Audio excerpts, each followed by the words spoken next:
إن الحمد لله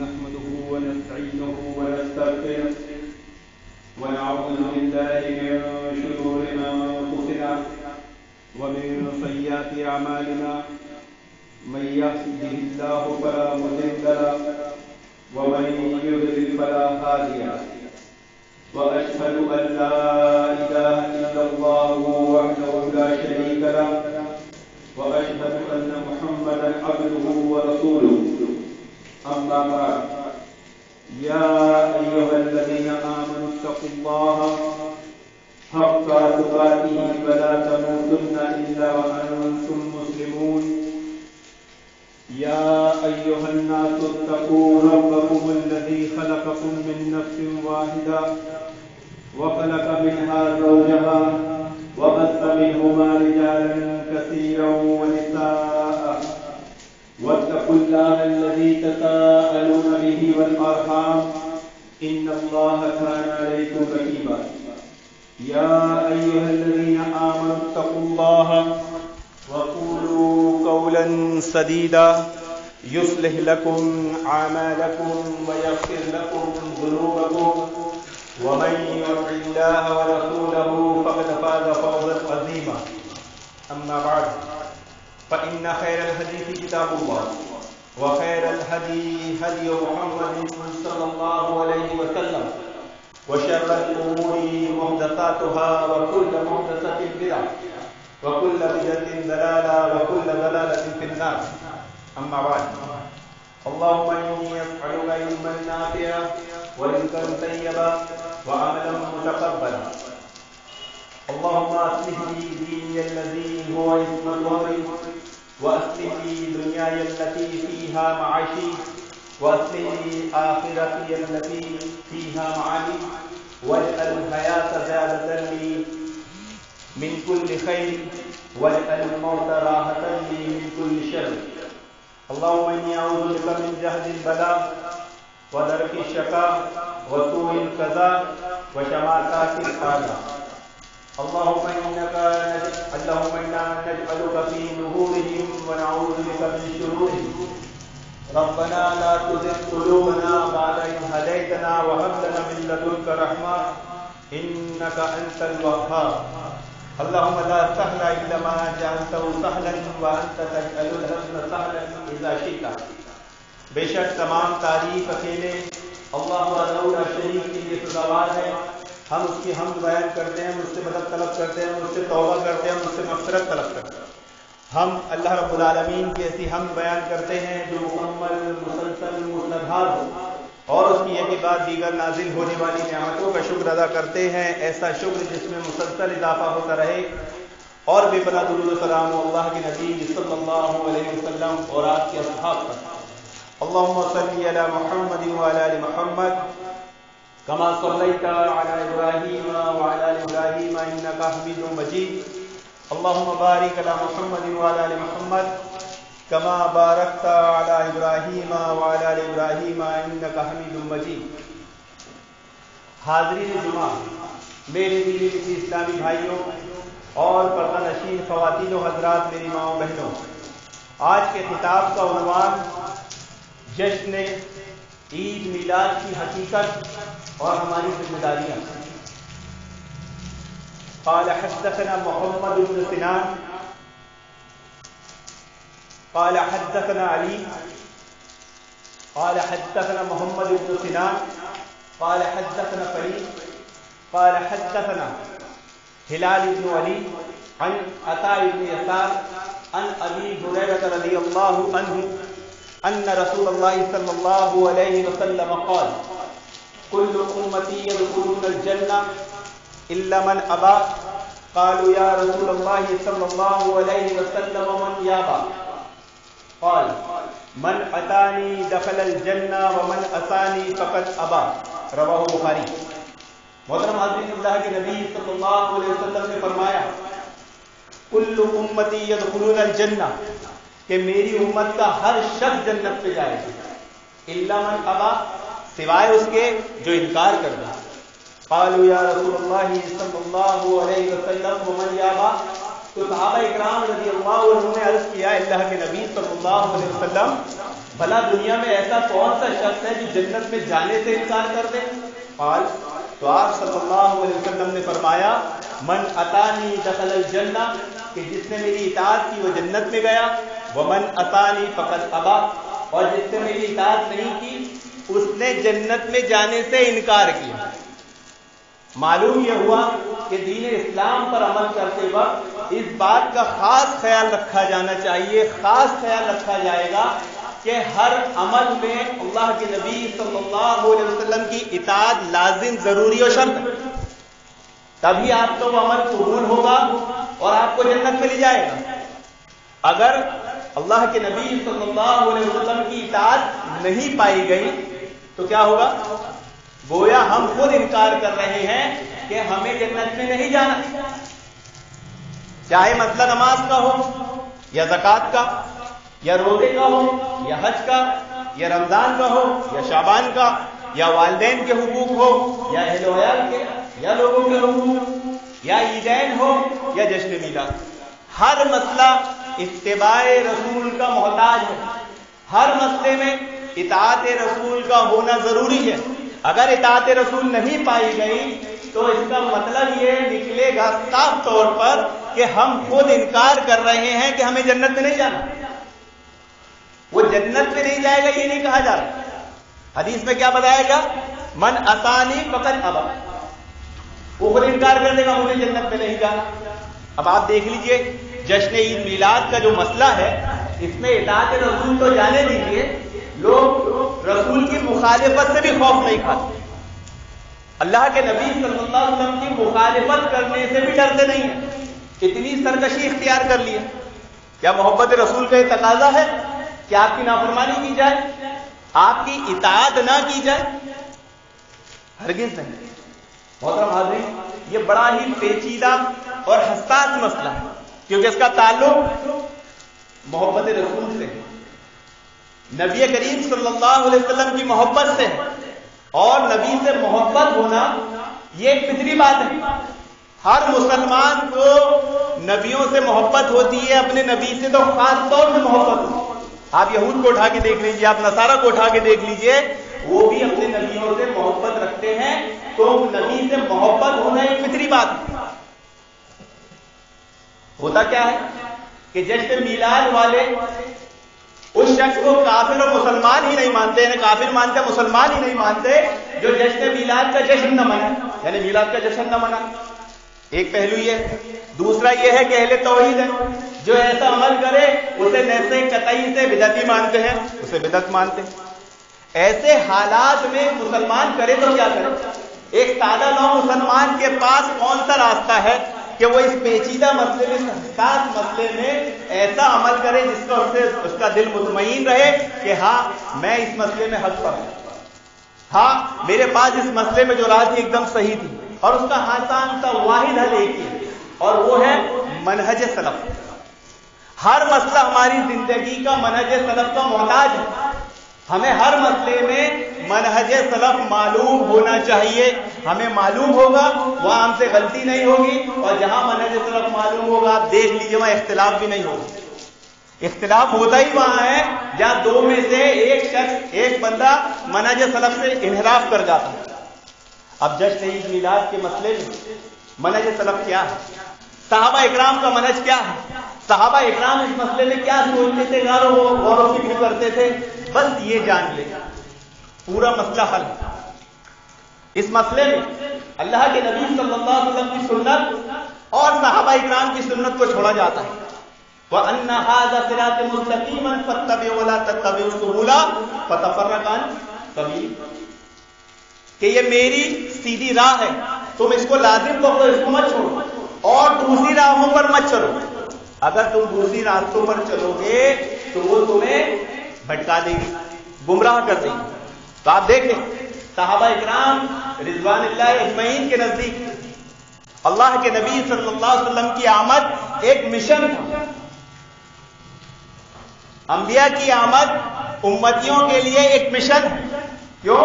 کیونکہ انبیاء کی زندگی خود ایک مشن ہے۔ تو صحابہ کے نزدیک نبی کریم صلی اللہ علیہ وسلم کی زندگی ایک مشن تھی، اس لیے انہوں نے کبھی جشن نہیں منایا۔ آپ پوری سیرت اٹھا کے دیکھیں، 23 سال اللہ کے نبی صلی اللہ علیہ وسلم نبی بننے کے بعد صحابہ اکرام کے درمیان موجود رہے۔ صحابہ اکرام نے 23 سال کی زندگی اللہ کے نبی کی بیان کی، سب کچھ بیان کیا، کیسے چلتے تھے، کیسے بیٹھتے تھے، کیسے بولتے تھے، کیسے اٹھتے تھے، کیسے معاملات کرتے تھے، کیسے ہنستے تھے، کیسے دیکھتے تھے، کیسے دکھتے تھے، ہر چیز، کیسے جنگ کی، کیسے لوگوں کو توحید کی دعوت دی۔ 23 سالہ زندگی کا ایک ایک پہلو صحابہ اکرام نے بیان کیا، لیکن آپ دیکھیں گے کہ میلاد کے اوپر ایک حرف بیان نہیں کیا، جشن میلاد پر ایک حرف بیان نہیں کیا۔ تو صحابہ اکرام کی زندگی جشن نہیں، ایک مشن تھا۔ تو ایک مسلمان کی زندگی ایک مشن ہونا چاہیے، اور مشن کیا ہے؟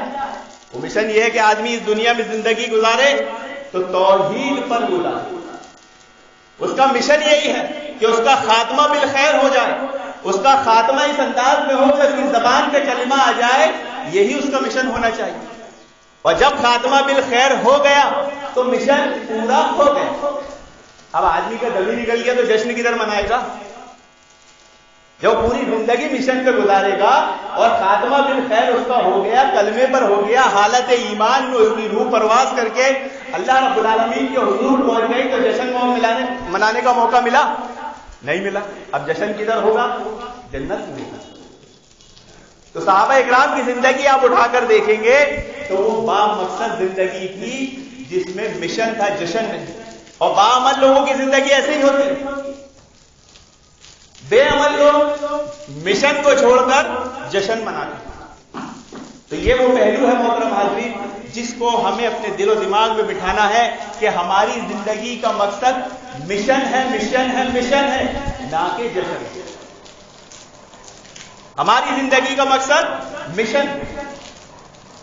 بڑے ہی افسوس کے ساتھ کہنا پڑ رہا ہے محترم حاضرین، آج امت مسلمہ کی بڑی اکثریت کافروں مشرکوں کی سنت پر سینہ تان کر عمل کر رہی ہے۔ بڑی اکثریت کافروں اور مشرکوں، بڑے افسوس کے ساتھ کہنا پڑ رہا ہے کہ کافروں اور مشرکوں کی سنت کو آج نبی کریم صلی اللہ علیہ وسلم کی سنت اور صحابہ اکرام کی سنت بتایا جاتا ہے۔ بڑے ہی افسوس کے ساتھ کہنا پڑ رہا ہے محترم حاضرین کہ آج کافروں اور مشرکوں کی سنت کو عین اسلام اور عین عبادت ثابت کرنے میں لگے ہوئے۔ یہ حال ہے امت مسلمہ کا محترم حاضرین۔ آپ جانتے ہیں جشن عید میلاد کس کی سنت ہے؟ یہ شیعہ فاطمیوں کی سنت ہے۔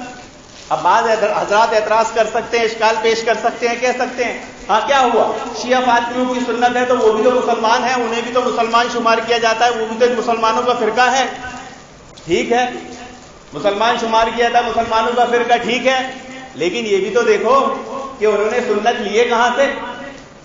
انہوں نے یہ سنت عیسائیوں سے لی، کافروں اور مشرکوں سے سنت لی۔ تو آج امت مسلمہ کا سب سے بڑا المیہ یہ ہے کہ وہ اس مسئلے میں کتاب و سنت پر نہیں بلکہ کافروں مشرکوں کی سنت پر ہے موجود۔ بڑے افسوس کا مقام ہے۔ بدعت کہتے کسے؟ اگر اس کا لغوی معنی آدمی جان لے تو بدعت کہتے ہیں ہر نئے کام کو جسے ثواب کی نیت سے سمجھ کر کیا جائے اور جس کی اصل دین میں نہ ہو۔ بدعت کہتے ہیں ایسے کام کو جو نیا ہو، ثواب سمجھ کے کیا جائے اور اس کی اصل دین میں نہ ہو۔ تو یہ چیز اچھی کیسے ہو سکتی ہے؟ بدعت حسنہ، بدعت حسنہ جو کہا جاتا ہے، اچھی بدعت، یہ آخر اچھی ہو کیسے سکتی؟ اس مسئلے میں محترم حاضرین تھوڑا غور و فکر کرنے کی ضرورت ہے۔ آپ دیکھیے اہل بدعت اپنی دعوت میں کتنے منظم، آپ دیکھیے وہ اپنی دعوت کے چکر میں، وہ اپنی دعوت کے مقصد میں اتنے منظم ہے کہ جیسے ہی 12 ربیع الاول کا چاند دکھتا ہے وہ پورے 12 دن ہر محلہ، ہر شہر، ہر علاقے، ہر ملک میں آپ دیکھ لیجئے اس بدعت کو ترویج دینے کے لیے کوششیں اور کاوشیں کرتے ہیں، پھیلاتے ہیں۔ ہمارے شہر میں حال دیکھ لی، 12 دن کا پروگرام ہوتا ہے، روز پروگرام ہوتا ہے، ایک پروگرام میں کتنا خرچ آتا ہے، پھر وہ جو منائیں گے وہ الگ۔ لیکن ہم اہل سنت، اہل توحید سنت کو ترویج دینے کے لیے اور بدعت کو مٹانے کے لیے کیا کوششیں کر رہے ہیں، ہماری کیا کاوشیں ہیں. میں یہ نہیں کہتا وہ ان کے سنی کے 12 دن ہم بھی پروگرام کرنا شروع کر دیں، لیکن اتنا تو کر سکتے ہیں نا کہ ان 12 دنوں میں ان کے جو شوشے، ان کے جو مغالطے ہوتے ہیں جشن میلاد کو ثابت کرنے کے، ان کے جوابات ہم ڈھونڈ لیں، ان کے جوابات ہم معلوم کر لیں. بدعتی اس مسئلے میں بڑا ہی مسئلہ پایا جاتا ہے کمزوری کا، کہ اہل بدعت بہت زیادہ، ہم بہت کم ہیں، ہم طاقتور نہیں ہیں. یہ بڑی ہی خطرناک بات ہے محترم حضرات. یہ ہماری کمزوری کی ایک علامت ہے کہ ہم اہل بدعت کے تعلق سے سختی نہیں نرمی اختیار کرتے. یہ منہج سلف کے خلاف ہے. صحابہ اکرام اس بدعت اور خرافات کو ختم کرنے کے لیے کتنے منظم اور کتنے با مقصد تھے، اس کی دلیل آپ حضرت عمر رضی اللہ عنہ کی روایت میں دیکھ سکتے ہیں. سیرت الرسول کی روایت ہے کہ جب حضرت عمر رضی اللہ عنہ کو یہ پتا چلا کہ لوگ حضرت عمر کو ابو بکر صدیق رضی اللہ عنہ پر فضیلت دے رہے ہیں، فوقیت دے رہے ہیں، ان کو بڑا سمجھ رہے ہیں، ان کو اہم سمجھ رہے ہیں، فوراً حضرت عمر رضی اللہ عنہ نے لوگوں کو جمع کیا اور خطبہ دیا اور کہا کہ تم عمر کے مقابلے میں ابو بکر کو جانتے ہو؟ دیکھو ابو بکر کون ہے کہ جب وہ خلیفہ بنے اور لوگوں نے نبی کریم صلی اللہ علیہ وسلم کی وفات کے بعد، انتقال کے بعد زکوٰۃ دینے سے انکار کر دیا. یہ مسئلہ سب کو معلوم ہے. تو ہم لوگوں نے ابو بکر صدیق کے پاس گئے. کیوں؟ کیونکہ ابو بکر صدیق رضی اللہ عنہ نے زکوٰۃ نہ دینے والوں کے خلاف جہاد کا اعلان کر دیا. اعلان کر دیا کہ یہ مرتد ہو.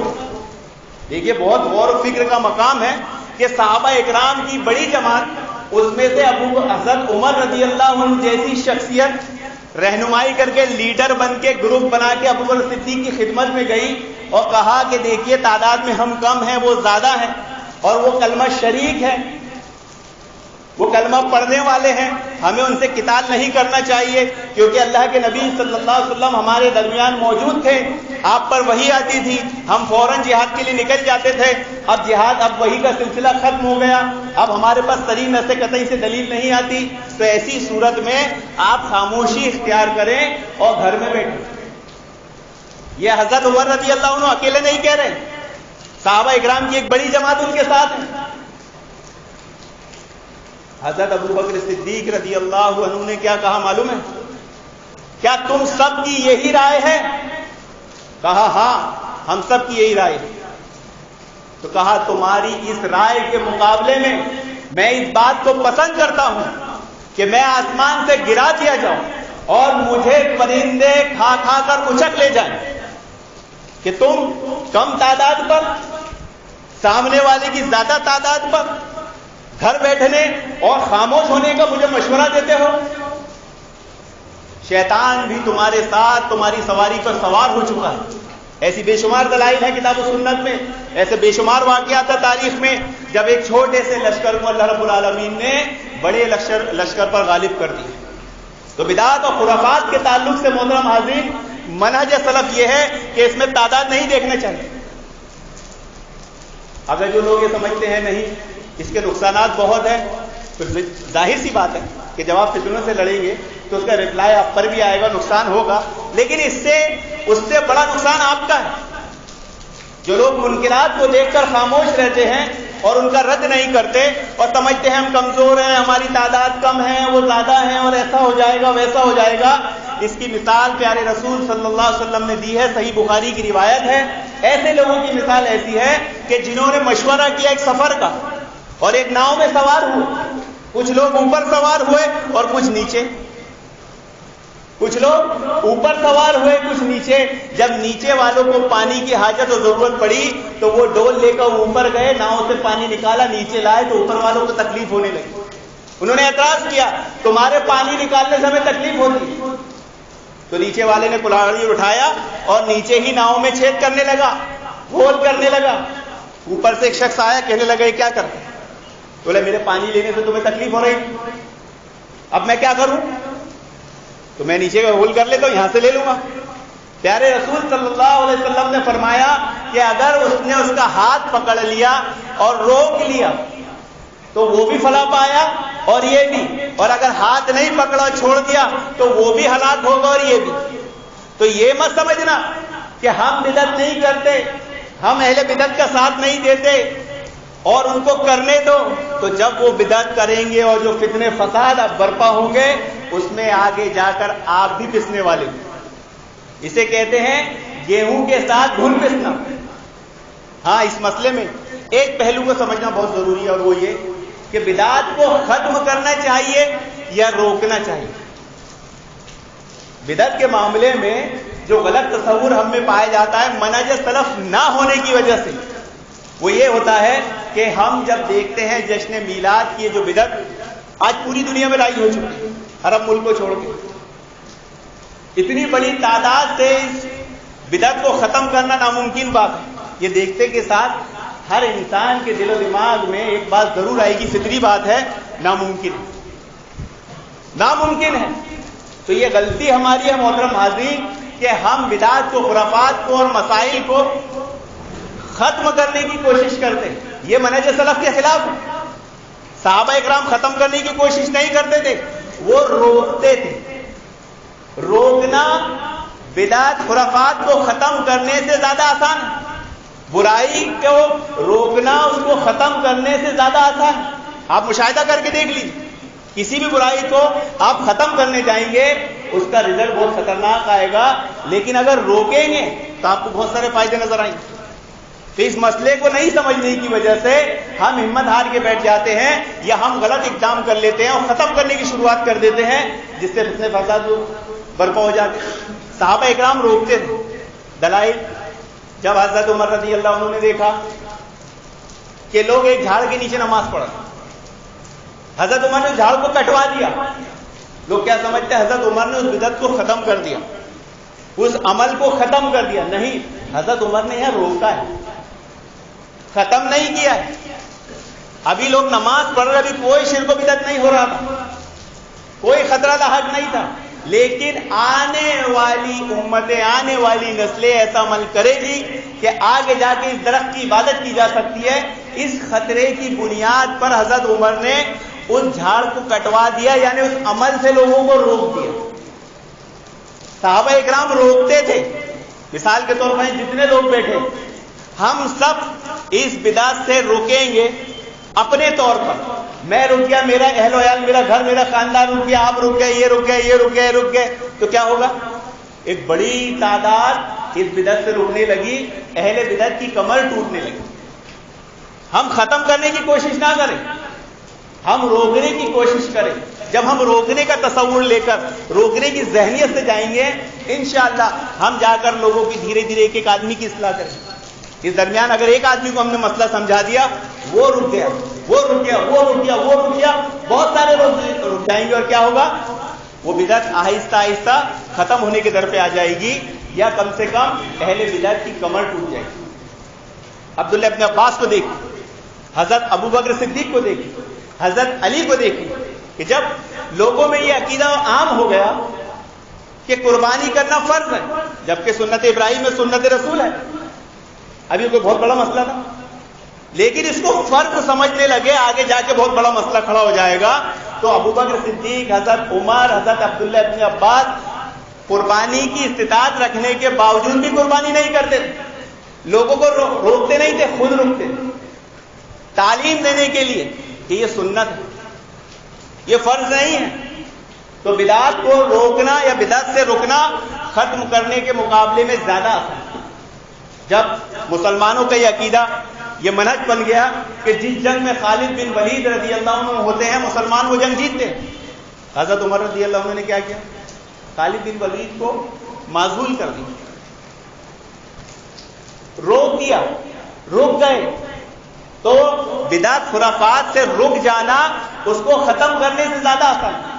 تو اس مسئلے میں جو ہم سے کمی کوتاہی رہ جاتی ہے, ہم اس کو ختم کرنے کی کوشش کرتے ہیں, اور ختم کرنے جائیں گے تو پھر آپ دیکھیں گے مسئلے کھڑے ہو جائیں گے. تو رکنا سیکھیے اور روکنا سیکھیے, یہ منہج سلف. صحابہ اکرام یہ کیا کرتے. ہاں, ان بدعت و خرافات پہ نظر رکھنا، ان کی طاق میں رہنا، ان کی زبانوں سے، ان کے عمل سے جو باتیں ہوتی ہے اس پر غور و فکر کرنا، اپنے لوگ وہاں پر بھیجنا کہ وہ کیا کہتے ہیں، کیا کرتے ہیں، اس کی رپورٹ رکھنا، یہ بھی منہج سلف ہے۔ یہ بدعتیں پھیلتی کیوں ہیں؟ کیونکہ ہمارے پاس ایسا سسٹم، ایسا نظام نہیں ہے کہ ہم ان بدعتیوں کی خبر گیری کر سکے اور ان کو روکنے کے لیے ایسے سینٹر بنائے جائیں۔ ہم نے چھوڑ دیا ہے، وہ کر رہا نہ کرنے دو، اس علاقے میں بھی نہیں جاتے، اس علاقے میں جھانکنے تک نہیں جاتے، تو پھر بدعت پھیلے گی نہیں تو کیا ہوگا؟ بدعت بہت جلدی پھیلتی، وہ بہت جلدی انڈے بچے دیتی، تو ان کی خبر گیری کرنا، رکھنا، یہ منہج سلف۔ تو جاننا کہ آخر وہ اپنی بدعتوں کو پھیلانے کے لیے ہیلے کیا کرتے ہیں، بہانے کیا کرتے ہیں، دلائل کیا دیتے ہیں، اس کو جاننا۔ ان من البیان، اس سے بعض بیان کیا ہوتے ہیں، جادو ہوتے ہیں۔ آج جب ان کے دلائل دیکھیں گے فوراً وہ اپنی میلاد کو ثابت کرنے کے لیے کہتے ہیں، کیا کہتے ہیں؟ یہ قرآن جو تم نے جمع کیا یہ بھی تو بدعت ہے۔ بھلا بتاؤ نبی کریم صلی اللہ علیہ وسلم نے کیا قرآن جمع کیا تھا؟ ایک سادہ لو مسلمان، اس لیے امام مالک نے کہا نا کہ جس کو بدعتی سے گفتگو کرنے کا علم نہ ہو وہ بدعتی کے پاس نہ بیٹھے، ورنہ بدعتی اسے کب اپنی باتوں میں لا کے جھانسے میں دے کے گمراہ کر دے گا اسے خود معلوم نہیں ہوتا۔ فوراً بدعتی ایسی بات چھیڑ دیتا ہے جسے سن کے ایک سادہ مسلمان ہاں یہ بات تو سب کو عام ہے کہ اللہ کے نبی صلی اللہ علیہ وسلم نے قرآن جمع نہیں کیا۔ بولے دیکھو نبی موجود تھے، قرآن تھا، جمع نہیں ہوا تو یہ بھی تو بدعت ہوا۔ تو وہی نبی سے محبت، ان کی محبت پہ جشن منانا، یہ کیسے بدعت ہو گئے؟ تو قرآن کے تعلق سے ایک عقیدہ سمجھ لیجیے، ایک فہم سمجھ لیجیے، سلف کا منہج سمجھ لیجیے کہ قرآن کو جمع کرنا یہ صحابہ اکرام پر فرض تھا۔ اگر صحابہ اکرام قرآن کو جمع نہیں کرتے تو گناہ گار ٹھہرتے، خطا کار ٹھہرتے، کیونکہ قرآن کا ضائع ہو جانے کا خطرہ پیدا ہو گیا تھا، حفاظ شہید ہونے لگے تھے۔ تو کیا حضرت عمر نے کوئی نیا طریقہ رائج کیا قرآن کو جمع کرنے کا؟ نہیں، بلکہ قرآن کو جمع کرنا تو یہ اللہ تعالیٰ کی سنت ہے۔ اِنَّا نَحْنُ نَزَّلْنَا الذِّكْرَ وَإِنَّا لَهُ لَحَافِظُونَ، کہ ہم نے ہی ذکر کو نازل کیا ہے اور ہم ہی اس کی حفاظت کریں گے۔ تو قرآن کو جمع کرنا کس کی سنت تھی؟ اللہ تعالیٰ کی سنت۔ تو اس سنت کو حضرت عمر نے رائج کیا ہے۔ یہ قرآن کوئی ایسی چیز نہیں ہے کہ سب سے پہلے حضرت عمر نے جمع کیا، نہیں، اس سے پہلے یہ قرآن لوح محفوظ میں جمع ہے، محفوظ ہے۔ اس سے پہلے یہ نبی کریم صلی اللہ علیہ وسلم کے دل میں جمع ہے، محفوظ ہے۔ تو اسی قرآن کو کتابی شکل میں جمع کر دینا یہ بدعت کہاں سے ہو؟ بدعت تو کہتے ہیں ایسے عمل کو جو دین میں نیا ہو، ثواب کی نیت سے کیا جائے اور اس کی اصل دین میں موجود نہ ہو۔ قرآن کی اصل تو اللہ تعالیٰ کی سنت ہے، قرآن کو محفوظ کرنا نبی کریم صلی اللہ علیہ وسلم کی سنت ہے۔ آپ اس قرآن کو محفوظ کرنے کے لیے کیا کرتے تھے؟ جلدی جلدی یاد کرتے، روک دیا گیا جلدی نہ کریں، اس کی گارنٹی ہم نے کی۔ اِنَّا نَحْنُ نَزَّلْنَا الذِّكْرَ، اس کو نازل ہم نے کیا ہے، وَإِنَّا لَهُ لَحَافِظُونَ، اور اس کی حفاظت بھی ہم کریں گے۔ پھر جب قرآن جمع ہو گیا، یہ جشن میلاد والے کہتے ہیں ارے اس میں ہم نے جشن منا لیا، تم نے قرآن جمع کیا، اس میں فرق کیا؟ بہت فرق ہے۔ قرآن صحابہ اکرام نے جمع کیا، کوئی ایک چیز بتا دے قرآن میں کہ اس میں کوئی نئی چیز انہوں نے ایڈ کی، کوئی نئی بات اس میں داخل کی ہو، نہیں بتا سکتے۔ لیکن جشن میلاد منانے والے کتنی چیزیں نئی نئی اس میں شامل کرتے ہیں کہ جس شکل میں وہ بدعت اسٹارٹ ہوئی تھی آج وہ اپنی اصل صورت پر باقی نہیں ہے۔ وہ کیا سے کیا ہو گئی، کیا سے کیا خرافاتیں بن گئی، جبکہ صحابہ اکرام اللہ کے نبی صلی اللہ علیہ وسلم سے سب سے زیادہ محبت کرنے والے تھے۔ قال حدثنا عبد الله بن عبد الرحمن قال اخبرنا عفان قال اخبرنا حماد بن سلمة عن حميد عن انس رضي الله عنه قال لم يكن شخص احب اليه من رسول الله صلى الله عليه وسلم قال وكانوا اذا راوا لم يقوموا لما يعلمون من كراهية لذلك رواه الترمذی۔ روایت میں آتا ہے کہ صحابہ اکرام رضی اللہ عنہ اللہ کے نبی صلی اللہ علیہ وسلم سے سب سے زیادہ محبت کرنے والے، لیکن آپ کبھی بھی اللہ کے نبی کے احترام میں تعظیم میں کھڑے نہیں ہوتے تھے، کیونکہ اللہ کے نبی نے منع فرمایا. آپ دیکھیے میلاد منانے والے یہ جب جشن عید میلاد مناتے ہیں، آپ غور کریے کہ وہاں بیٹھنا ان کے نزدیک گناہ ہے، کھڑے رہنا فرض ہے. نبی کی تعظیم میں نبی کریم صلی اللہ علیہ وسلم خود منع فرما رہے ہیں کہ میری تعظیم میں کھڑے مت ہوا کرو. صحابہ اکرام کھڑے نہیں ہو رہے ہیں، یہ لوگوں کو کھڑے کرتے ہیں، یہ لوگوں کو کھڑا کرتے ہیں، اور جو کھڑا نہ ہو اسے تو مسلمان ہی نہیں مانتے، کافر مانتے ہیں. تو یہ اصل میں جشن میلاد نہیں ہے، بلکہ یہ جشن عید میلاد کی آڑ میں اسلام اور اسلامی تعلیمات کو مٹانے کی ایک سازش ہے، یہ گستاخی ہے. آپ دیکھیے کہ جب وہ اپنی بدعت کو ثابت نہیں کر پاتے تو کیا کہتے ہیں، یہ جو تم جمعہ پڑھتے ہو مساجدوں میں یہ بھی تو بدعت ہے. کیا اللہ کے نبی صلی اللہ علیہ وسلم نے اس طرح جمعہ پڑھایا جس طرح تم پڑھتے ہو؟ یہ مسئلہ معلوم ہونا چاہیے کہ اللہ کے نبی صلی اللہ علیہ وسلم کے زمانے میں جمعہ صرف ایک ہی مسجد میں ہوا کرتا، تو بعض دفعہ ضروریات چیزوں کو واجب کر دیتی ہے. یہ کوئی دلیل نہیں دے سکتا کہ اللہ کے نبی صلی اللہ علیہ وسلم کے زمانے میں جمعہ بے شمار مساجد میں ہوتا. یہ رواج بعد میں شروع ہوا، کیوں؟ ضرورت، حاجت ہوئی. اس لیے فقہاء نے ایک فتویٰ دیا ہے کہ بلا ضرورت متعدد جگہ پر جمعہ پڑھانا حرام ہے. اگر ضرورت نہیں ہے تو جمعہ دوسرے مقامات پہ کرانا فقہاء کے نزدیک یہ حرام ہے. کیوں؟ کیونکہ اس سے امت کا اتحاد پارا پارا ہوتا ہے، اختلاف پھیلتا ہے، اور بعض اختلاف رکھنے والے لوگ اسی کو بنیاد بناتے ہیں. تو امت کو ایک رکھنے کے لیے، ان کو متحد رکھنے کے لیے یہ جمعہ کا قیام اللہ کے نبی صلی اللہ علیہ وسلم نے کیا کہ ہر ہفتے وہ یہود سنیچر کے دن جمع ہوتے تھے، وہ عیسائی سنڈے کے دن جمع ہوتے تھے. ان کی مخالفت میں صحابہ اکرام جمعہ کے دن جمع ہونے لگے. اسے اللہ کے نبی نے مشروع کیا. لیکن بعد میں کیا ہوا؟ جب ضرورت ہوئی، جب حاجت ہوئی تو دوسرے علاقوں میں جمعہ ہونے لگا. تو جشن میلاد اور جمعہ میں فرق کیا ہے کہ جمعہ اللہ رب العالمین کی شریعت ہے اور یہ جشن میلاد مخلوق کی گمراہ علماؤں کی شریعت ہے. اب گمراہ علماؤں کی شریعت کو اللہ رب العالمین کی شریعت پر قیاس کر کے جائز ٹھہرانا یہ کسی اہل توحید، اہل سنت کا عمل ہو سکتا ہے؟ بلکہ اس سے بڑا سرکش انسان کون ہوگا جو گمراہ علماؤں کی سنت کو اللہ رب العالمین کی شریعت پر قیاس کرتا ہے؟ محترم، اب آپ کہہ رہے ہوں گے اس کو رد کرنا کیا ہے؟ ہر زمانے میں، ہر شہر میں علماء نے جشن عید میلاد منانے سے روکا ہے، منع کیا ہے، اس کے وجود کا انکار کیا ہے. مسئلہ یہ ہے کہ ہمیں بنیادی باتیں، بنیادی اصول نہیں معلوم. تمام عبادت کی بنیاد توفیق اور اتباع پر ہے، استحسان اور ابتداء پر نہیں ہے. تو جو عبادت اللہ کے نبی صلی اللہ علیہ وسلم نے کی، صحابہ اکرام نے کی، تم بھی وہی کرو، کیونکہ پہلے والوں نے بعد والوں کے لیے کچھ نہیں چھوڑا. اور فطری محبت دینی محبت کے مقابلے میں کوئی حیثیت نہیں رکھتی. نبی سے محبت ہونا یہ فطری بات ہے، لیکن دینی محبت کا مقابلہ نہیں کر سکتی. اب یہاں پر مسئلہ فطری محبت کا ہے. اب فطری محبت کی آڑ میں آپ دینی محبت کو داؤں پہ نہیں لگا سکتے. تو آپ دیکھیں گے ان اہل بدعت نے اپنی بدعت کو ثابت کرنے کے لیے ایسی ایسی باتوں، ایسی ایسی چیزوں پہ اشکال پیش کر دیا ہے جس سے ایک سادہ مسلمان دھوکہ کھا جاتا ہے. ایک ویڈیو بہت وائرل ہو رہی ہے، اگر آپ وہ ویڈیو دیکھیں گے تھوڑی دیر کے لیے آپ سوچنے کو مجبور ہو جائیں گے کہ ضرور ہم کہیں غلطی پر ہیں. بہت سیدھی بات ہے. آج اہل بدعت اپنی دعوت کو اس زور شور سے انجام دیتے ہیں کہ ایک مسلمان سوچنے پہ مجبور ہو جاتا ہے کہیں میں غلط تو نہیں کر رہا ہوں، کہیں میں اس مسئلے میں خطا پر تو نہیں ہوں. وہ اپنی بدعت کو ثابت کرنے کے لیے کہتا ہے کہ ہم میلاد کیوں نہ منائیں.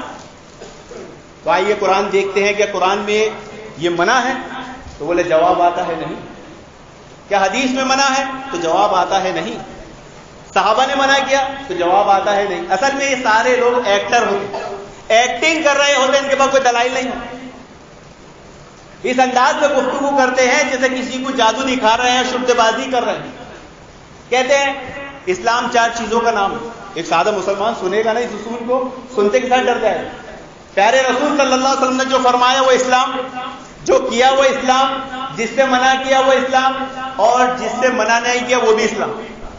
تو بتا میلاد سے کدھر منع کیا؟ جیسے میلاد سے کدھر منع کیا؟ بولے اسلام میں منادی کی دلیل ہوتی ہے، کرنے کی دلیل نہیں ہوتی. اصل میں ایسی باتیں ہیں جو ایک عام سادہ مسلمان کے سامنے کہی جائے، اصولی بات اس کو نہیں معلوم ہوتی. کہ کتاب و سنت نے منع کیا ہے، من عمل عملا لیس علیہ امرنا فہو رد، کہ جس نے دین میں کوئی ایسا عمل کیا جس کا ہم نے حکم نہیں دیا تو اس کا عمل مردود ہے. دلیل ہے لیکن ان لوگوں کو نہیں معلوم. بولے تم روڈ پہ چلے جاؤ، تمہیں روڈ پر جانے کا سائن نہیں ملے گا، ہاں جدھر نہیں جانا ہے ادھر کا سائن برابر ملے گا، نو انٹری. اب بھلا بتائیں کیا روڈ پہ ایسا ہوتا ہے؟ جانے کا سائن بھی ہوتا ہے. ٹول ٹیکس پہ آدمی جائے گا تو کدھر سے کار جانا ہے، کدھر سے ٹرک جانا ہے، کدھر سے بڑی گاڑی جانا ہے، سب سائن لگے ہوئے. کدھر سے ٹرن مارنا ہے، کدھر گھاٹ ہے، کدھر وہ ہے، کدھر سلو چلنا ہے، کدھر اسپیڈ میں چلنا ہے، سب ہے. لیکن ایک عام سادہ مسلمان کے سامنے وہ کیا کرتے ہیں؟ وہ مقابلے والی بات نہیں کرتے. وہ یا تو اسٹیج کو پکڑ لیں گے یا ٹی وی پہ بیٹھ جائیں گے اور صرف اپنی بات بتائیے، بس تم سنو، کوئی رپلائی نہیں دے سکتے، کوئی سوال نہیں کر سکتے. بولے بدعت حسنہ کیا ہوتی ہے؟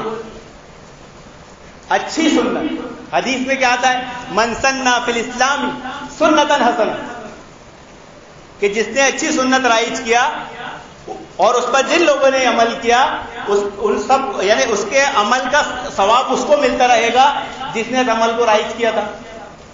اور من سن فی الاسلام سنتا سیئتا، اور جس نے بری سنت رائج کیا اس کا عذاب اس کو ملتا رہے گا. جیسے آدم علیہ السلام کے بیٹے نے قتل کیا، اب دنیا میں جتنے قتل ہوں گے ان سب کا گناہ اس کو بھی پہنچے گا، قتل کرنے والے کو بھی پہنچے گا. کہتا ہے کہ اچھی سنت ہی اچھی بدعت ہے. یہ بہت بڑا جھانسا دھوکا ہے. بدعت کبھی اچھی ہو ہی نہیں سکتی. اگر اچھی ہوگی تو وہ بدعت کدھر ہوگی؟ بدعت ہمیشہ سیئہ و بری ہوتی ہے. اس لیے اللہ کے نبی نے فرمایا کل بدعت ضلالہ کل ضلالۃ فی النار، ہر بدعت گمراہی ہے، گمراہی کا ٹھکانہ جہنم. آپ اس پوری ویڈیو پوری باتوں پر غور کریں گے تو ایک عام سادہ مسلمان اس میں دھوکہ کھا جاتا ہے، دھوکہ کھا جائے گا. بنیادی بات ہے کسی کو معلوم نہیں ہے. اندھی تقلید اتنی عام ہے کہ آدمی کو توحید تک نہیں معلوم، کلمے کے تقاضے تک نہیں معلوم، اس کو یہ تک نہیں معلوم کہ مشرکین مکہ کون سا شرک کرتے تھے. تو یہ اصولی باتوں کی طرف سے سیکھے گا؟ یہ اصولی باتیں کہاں سے جانے گا؟ کیسے جانے گا کہ آدمی کا مقصد کتنا ہی اچھا ہو، فعل بدعت جائز نہیں ہو سکتا. آدمی کے اچھے مقصد سے فعل بدعت جائز نہیں ہوتا. نہیں جان پائے گا، اصول نہیں معلوم. اگر اس ساری بحث پر آدمی صرف اس سے اتنا پوچھ لے کہ بھائی یہ جو تو بدعت کرتا ہے، جسے تم جشن عید میلاد مانتا ہے، یہ تیرے نزدیک عبادت ہے یا عادت؟ وہ کنفیوز ہے آج تک. بدعت عادت میں ہوتی ہے، عبادت میں نہیں ہوتی. اگر آپ ان سے یہ چیز پوچھے کہ تم یہ جو جشن عید میلاد مناتے ہو، منا رہے ہو، یہ تمہارے نزدیک عادت ہے یا عبادت، پہلے تم یہ طے کر لو پھر بات کرو. وہ کبھی بھی اس اصول پر قائم رہ کر اپنی بات شروع نہیں کرے گا، کبھی بھی اس اصول کو بیان کر کے اپنی بات بولے گا نہیں. کیونکہ اگر اس نے عبادت بول دیا تو پیارے رسول صلی اللہ علیہ وسلم کو اس کو دلیل دینا پڑے گا. پھر یہ فتویٰ کس پر جائے گا کہ یہ عبادت اللہ کے نبی کو نہیں معلوم تھی، نعوذ باللہ. یہ عبادت صحابہ اکرام کو نہیں معلوم تھی، یہ عبادت ائمہ کو نہیں معلوم تھی، یہ ان شیعہ فاطمیوں کو ہی معلوم پڑی. اور اگر اس نے عادت بولا تو بیڑا ہی گرک، کیونکہ بدعت تو ہوتی ہی عادت میں ہے، عبادت میں بدعت ہوتی ہی نہیں ہے. تو اس سارے خلاصے، اس ساری بدعت و خرافات کا خلاصہ کلام یہ ہے کہ وہ آج تک کنفیوز ہیں کہ وہ اسے عادت مانے یا عبادت. اس لیے آپ دیکھیں گے اس شہر میں ہی جب میلاد نہیں منائی جاتی تھی تو اس کا نام کیا تھا؟ 12 وفات. اور اب چند سالوں میں یہ کیا بن گئی؟ جشن میلاد. اور پھر اس سے پہلے کیا بنی تھی؟ عید میلاد. پتہ نہیں ان کی بدعت ایک جگہ ٹکتی نہیں ہے یہ آئے دن کچھ نہ کچھ نئی چینج ہوتی رہتی ہے. بدعت کی سب سے بڑی علامت ہے کہ جب وہ شروع ہوتی ہے وہ اپنی اصل پر باقی نہیں رہتی, وہ اپنی اصل کو کھو دیتی ہے. تو بدعت کے خلاف کوششیں کاوشیں کرنا محترم حاضرین, یہ سلف کا منہج, یہ ہمارا منہج, ہمارا نہج ہونا چاہیے. اس کے بارے میں جاننا, اس کو رد کرنے کے لیے کوششیں کرنا, ہر طریقے سے جیسی آپ میں استطاعت, جیسی طاقت ہو اس کے لیے کرنا چاہیے. آپ دیکھیے ابھی بدعت کا سیزن یہ چل رہا ہے, وہ جشن میلاد کے لیے اس کو ترویج دینے کے لیے اتنے منظم ہے کہ ہر بندہ اس کے لیے پیسے خرچ کرے, امیر ہو, غریب ہو, نوکری پیشہ ہو, بزنس مین ہو, تاجر ہو, محتاج ہو, ہر بندہ اس بدعت کو ترویج دینے کے لیے کوششیں کرے گا. بازار میں چلے جائیے, جھنڈوں کے ٹھیلے بھرے پڑے, پھلجھڑیاں, جھنڈے وغیرہ, کوئی بائک پہ لگائے گا, کوئی اپنے گھر پر لگائے گا, اس کا بس نہیں چلے گا, آگے جا کے اپنے سر پہ بھی لگا لے گا. پیسہ خرچ ہو رہا ہے نا, فری میں تو جھنڈا نہیں آتا, ایک نہیں, دو نہیں, تین دن, آپ کو دکھانے کے لیے تو 4-5 جھنڈے لگائے گا. اگر آپ کا گھر پاس میں ہے نا تو آپ کے تو چاروں طرف جھنڈے لگا دے گا کہ آپ دن بھر ان جھنڈوں کو دیکھ کے جلتے کڑتے رہو. اس لیے ایک شاعر نے کیا خوب شعر کہا ہے کہ گھر منوس ہوتا ہے 3 چیزوں سے, میلاد, ماتم اور بھوت سے. جن بھوت سے, جن چیزوں سے انسان کا گھر منحوس ہوتا ہے, آج امت مسلمہ کی بڑی اکثریت ان 2 عملوں کو کرتی. ایک میلاد مناتی, برتھ ڈے منانا تھا مسلمانوں میں بھی عام ہو گیا, اس کے جواز کے فتوے بھی ڈھونڈے جاتے ہیں. اب بولتے تو نہیں, برتھ ڈے منا رہے, ہماری نیت وہ نہیں ہے. ان 3 چیزوں سے گھر منحوس ہوتا ہے, میلاد, برتھ ڈے, ماتم. دیکھ لو شیعہ رافضیوں کو, ساری زندگی ماتم کر رہے ہیں, اور جس گھر میں آصیب آ جائے, جن بھوت جس گھر میں داخل ہو جائے, اس گھر کی رونق خیر و برکت اڑ جاتی ہے. تو آج امت مسلمہ کے گھروں کے حالوں سے اگر خیر و برکت اڑ گئی ہے, ان کے گھر منحوس ہو گئے ہیں, تو یہ 3 عمل آج کثرت سے پائے جا رہے ہیں. اللہ رب العالمین سے دعا ہے کہ اللہ رب العالمین ہمیں ان بدعات کو روکنے کی ایک توفیق عطا فرمائے. پھر ایک مسئلہ آخر میں ریپیٹ کر دوں, بعض حضرات لیٹ آتے ہیں. دیکھیے جمعہ یہ معمولی چیز نہیں ہے. اس کے تعلق سے ایک بات سمجھ لیجئے کہ اللہ کے نبی صلی اللہ علیہ وسلم کے زمانے میں صحابہ اکرام نے اس کی خواہش ظاہر کی تھی. کیا ظاہر کی تھی؟ خواہش ظاہر کی تھی کہ جس طرح یہ یہود و نصارہ جمع ہوتے ہیں, ایک دن, ایک سنیچر کے دن جمع ہوتا ہے, ایک سنڈے کے دن جمع ہوتا ہے, ہمارے لیے بھی کوئی دن مقرر کیا جائے تو جمعہ کا مشورہ ہو. یہ ان کی خواہش پہ مشروع ہوا, اور ہم ہیں کہ اس کی قدر نہیں کرتے. جمعہ کی نماز ہی تو پڑھنا ہے, نہیں, نماز کے ساتھ ساتھ یہ خطبہ سب سے زیادہ قیمتی اور اہم, ورنہ میلادی اور ہم میں کوئی فرق نہیں. یہ جو درمیان میں آتے ہیں خطبے میں نا, اگر اس کی گہرائی میں جائیں گے نا تو ان میں اور ان میں کوئی فرق نظر نہیں آئے. اور پھر جاتے بھی ہیں تو لوگوں کو انگال کر بیٹھتے ہیں, جبکہ واضح احادیث ہے کہ جو 2 لوگوں کو انگالے اس کی تعلق سے کیا ہے؟ گدھا ہے. تو صحابہ اکرام اس کا اہتمام کرتے تھے کہ باقاعدہ منظم ہو کر بیٹھتے تھے اس نیت کے ساتھ کہ خطبے کو سنیں گے. نماز تو پڑھنا ہی ہے, نماز تو پڑھنا ہی ہے. یہ جمعہ مسلمانوں کی آن بان شان ہے, لیکن اس کے تعلق سے ہم میں کوتاہی پائی جا رہی ہے. آگے جا کر کہیں یہ ہم پر کوئی بڑا وبال نہ لا دے, اس بات سے ڈرنا چاہیے, کیونکہ جو چیز واجب ہے اس کے تعلق سے لاپرواہی برتنا یہ انسان کو آگے جا کے وبال میں ڈال دیتا ہے. ابھی بھگڑے ہمارا عمل درست ہے, اچھا ہے, لیکن آگے خطرات. حضرت عمر نے اسی لیے تو جھاڑ کو کاٹ دیا تھا کہ آگے جا کے لوگ اس کی عبادت نہ کرنے لگ جائے. تو اسی طرح جمعہ میں لیٹ آنے سے یہ ذہن نہیں بننے لگ جائے کہ خطبے کی کوئی اہمیت ہی نہیں ہے, اور بن گیا ہے. آج امت مسلمہ کی بڑی اکثریت کو دیکھ لو, وہ نہاتے اس وقت ہے جب جمعہ کی اذان ہوتی ہے کہ اب جمعہ کا ٹائم ہوا ہے, امام صاحب نے اذان دی, اور پھر وہ جا کے مسجد کے باہر کھڑے رہتے ہیں کہ جب تک امام صاحب عربی خطبہ اسٹارٹ نہیں کریں گے وہ مسجد میں داخل نہیں ہوتے. بے شمار مساجد کا ہمارے وہاں حال ہے. تو اس کی اہمیت ختم ہوتی جا رہی ہے, اور ہم اہل توحید اہل حدیث ہے. ہمارا تو یہ عمل ہونا چاہیے کہ ہمارے اذان ہونے سے پہلے یہ مسجد کے دونوں فلور فل ہو جانے چاہیے,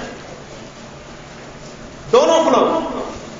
لوگ دیکھیں تو کہیں ہاں یہ ہے اہل حدیث, لوگ دیکھیں تو کہیں ہاں یہ ہے اہل توحید, لوگ دیکھیں تو کہیں ہاں یہ ہے جمعہ سے محبت کرنے والے. اللہ رب العالمین سے دعا ہے کہ اللہ رب العالمین ہمیں منہج سلف پر چلنے اور ان بدعت خرافات سے روکنے کی توفیق عطا فرمائے اور جمعہ کا اہتمام کرنے کی توفیق عطا فرمائے. آمین یا رب العالمین. موٹر بند کر دو. ہاں آگے آ جائے گا.